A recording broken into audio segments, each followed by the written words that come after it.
Hello friends! Do you want to find a serious mistake at the end of my previous video? Sure, I will just show it myself. And of course, I'm no one to promise you that, but you will be successful. Maybe in a non-conventional way, but probably you will be happier. At the end, isn't happiness the ultimate success?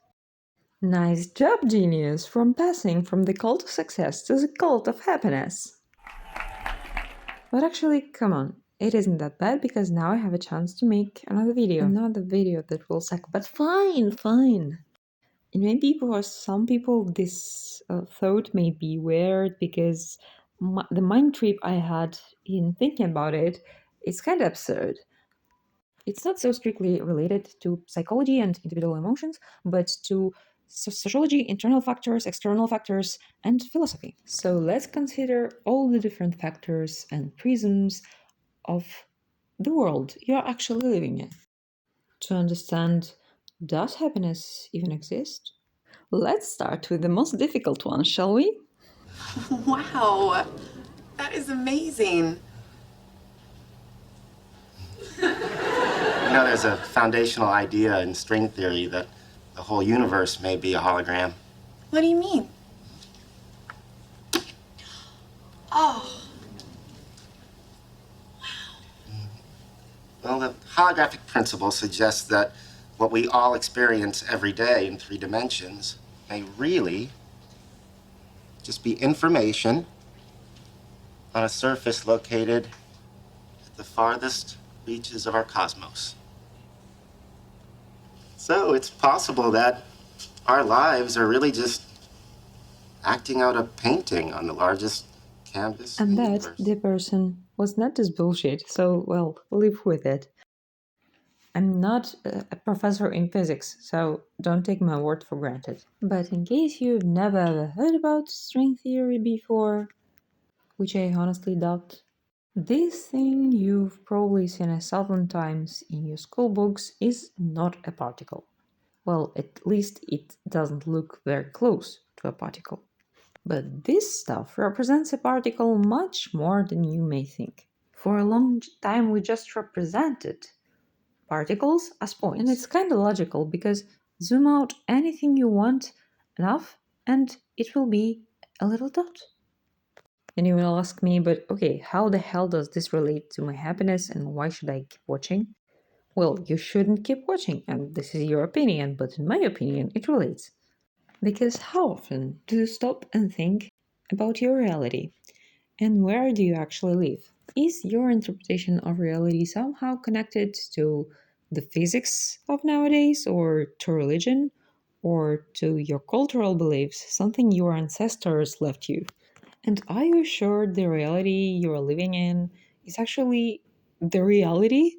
Or is it a projection? Is it matrix? If it's not, in which reality am I now? In yours or in mine? Well, if you're sure that the reality you see is the reality, I have news for you. In psychology, they invented a beautiful and a bit offensive name for you, and this name is Naïve Realists. Also known as direct perceptual or metaphysic, I think, realism. So basically, you think the thing you experience is real. If you experience happiness, it's real to you. Or maybe it seems real to you because the others are experiencing it. In the world you're living in, happiness exists.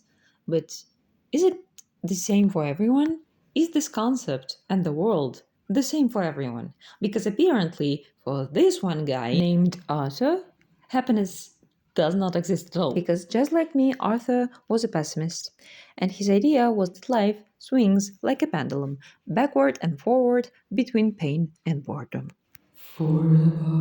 Which is kinda logical for a dude that lived in 1800s and his dad kinda committed a suicide and his life wasn't that good, but okay. Let's remember that the 1800s were the times of emotions. I really can't kinda joke on it because yes, it was a time of big suffering due to revolutions and political changes, but well, as well as every other time frame. But I can just suppose, and that's not sure, I'm 90% sure I'm wrong, that the first namings of anxieties and sadness and depression were born in this period, mainly because psychology was now tightly connected to literature, and literature was connected to art.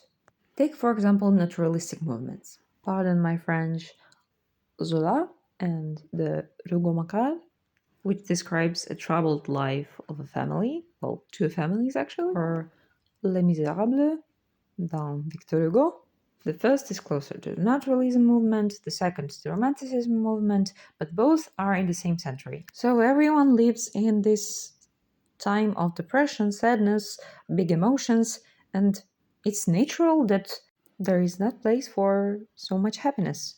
And I can suppose, yet I will need more sources, of course, that the real pursuit of happiness began once the Second World War was over and capitalism raised. And if you think about it, which is the best way of selling a product than telling you that it will make you happier? But this is the thing. Everyone everywhere is talking about happiness. And they use happiness and the human need and chase for happiness, because now we don't need to chase the survival. We can chase something else to sell us stuff.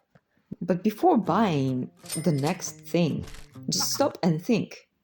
Is this making my life happier? Or is it just becoming easier? An easy life doesn't mean a happy life. And remember in the last video me talking about the economy of attention? Yes, right, here it is again. Does a thousand of likes on Instagram make you happy? Because if it does, we have a serious problem. A like, in the best of cases, not even always, means a bit of attention. It does not mean affection. Everything around you is designed to make you chase happiness more, to make you desire things. Or maybe happiness already exists in your life, but you're just not noticing it because everyone else is saying that it's different. So maybe let's stop designing this kind of happiness to destroy ourselves. Happiness is not something you buy or design or earn. You either have it or don't have it. You make it in your reality or you don't make it. Just you. And now a special call for all designers out there. Psychologists in their work have several ethical codes. So should designers. Because emotional manipulation, even with pastel gradients, is still manipulation. I don't want to be responsible for someone's misery. I don't want to pretend that I'm selling happiness, because I don't. And based on that, okay, company, fire me. I can't find a job, I'm fine with that. At least I'm not a toxic seller of happiness. I'm not a freaking drug dealer. And on that, go hate me, this video was not interesting, and bye-bye.